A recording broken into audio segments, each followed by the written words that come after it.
ICT:n ja luovien alojen yhteistyö on käytännössä näinä maailmanaikoina välttämättömyys. Meidän pitäisi tunnustaa ja tunnistaa luovat taloudet, ICT, tämä kokonaisuus aidosti kasvualaksi. Reach Arts Interreg Europe-projektissa me kehitetään yhteistyössä 8 partnerin kanssa luovien alojen ja ICT-alan välistä yhteistyötä. Arktinen muotoiluklusteri on tällainen toimijoiden yhteistyöverkosto, jossa pyritään edistämään sitä, että muotoilulla ja taiteillakin olisi suurempi rooli yhteiskunnan ja yritysten kehittämisessä. Landscope on Osuuspankin Rovaniemen pääkonttoriin tilattu teos, eli kun tämä rakennus uudistui, niin pankki halusi taidekokoelman mukaan osaksi tätä rakennusta ja yksi teoksista oli tämmöinen mediataideteos. Toisaalta myös haluttiin tehdä yhteistyötä Lapin yliopiston kanssa ja mä jotenkin päädyin siihen, koska edustan sekä mediataidetta että Lapin yliopistoa. Tämä on mun ja Tuomo Tammenpään taideteos, jossa opiskelijat on ollut mukana tekemässä, toteuttamassa. Mediataidehan on ainakin mulle on sellainen, joka toimii aina teknologian kautta, eli se on sekä tietokoneella tehtävää että tietokoneiden avulla esitettyä taidetta. Meillä aiemmin on ollut tämmöinen insinöörilähestymistapa hankkeissa, eli hyvin lähdetty pitkälti sitä teknologian näkökulmasta. Kuitenkin meillä tehdään hyvin soveltavia juttuja, erilaisia virtuaaliympäristöjä ja sovelluksia, tämän tyyppisiä asioita, niin siellä tarvitaan se loppukäyttäjä mukaan ja lisäksi sitten täytyy olla visuaalisesti näyttäviä. Mutta siinä tarvitaan 3D-mallinnusta ja lisäksi tämmöistä palvelumuotoilun osaamista hyvin laajasti. Me autetaan yrityksiä kehittymään, kasvattaa niiden liiketoimintaa uudella tavalla, eli me tarjotaan tämmöistä nopeaa tuotekehityspalvelua. Eli ihan kuukaudessakin pystytään tekemään prototyyppejä yritysten ongelmista ja ideoista. Ja nämä meidän prototyypit sisältää paitsi teknologian, niin myös tuotemuotoilun ja sitten bisnestarkastelun.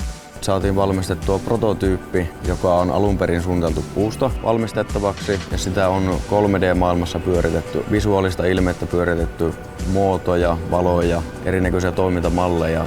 Tämmöisen 3D-maailman kautta niin ollaan sitten päästy nopeampaa tutustumaan keksintöömme, sitä kautta vähän tutkin sitten siihen käytettäviä materiaaleja.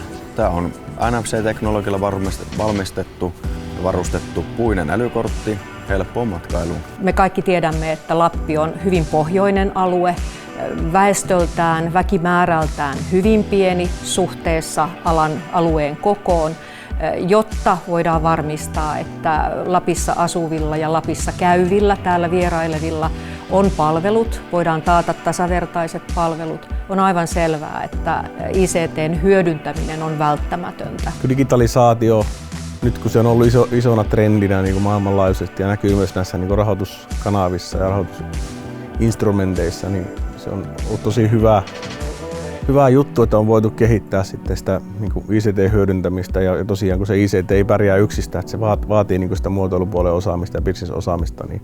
Julkisen rahoituksen turvin ja tutkimusrahoituksen turvin me päästään kehittämään uusia konsepteja, me päästään ottamaan suunta tulevaisuuteen päin ja päästään tilanteeseen, joka on molempia osapuolia hyödyttävä.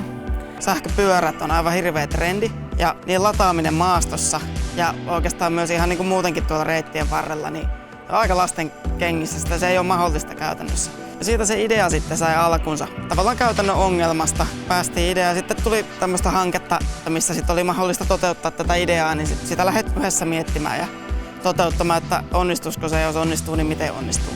Ja no tosiaan nyt on ensimmäinen prototyyppi valmis ja se on vasta ensimmäinen, että sitten nähdään, miten tämä tästä jatkuu.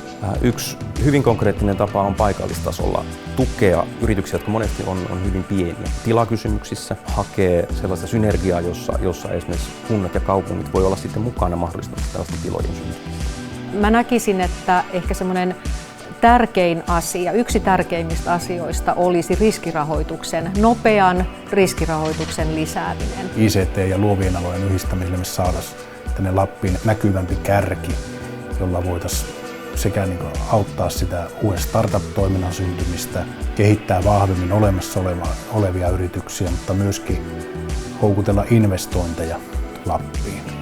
Meidän pitäisi hyvinkin tiiviisti yrittää löytää sellaisia tapoja, joilla nämä alat saadaan yhteen, joilla se yhteistyö mahdollistetaan. Me ollaan koronaviruksen jälkeiseen aikaan suuntaamassa ja monella tapaa suuren murroksen edessä. Eurooppa-tasolla ollaan rakentamassa Next Generationia ja tällaista isoa recoverya. Ja kyllä mä niin kuin itse näkisin, että nyt olisi aika ottaa harppaus myöskin talouden uudelleen pohdintaa. Ja luovat alat, ICT, koko tämä kokonaisuus tarjoaa siihen tosi paljon mahdollisuuksia. Meillä on loistavia esimerkkejä alueella, miten luova ja ICT-osaaminen tulee yhteen. Mutta kuitenkin meillä on valtavaa potentiaalia vielä hyödyntämättä sillä saralla.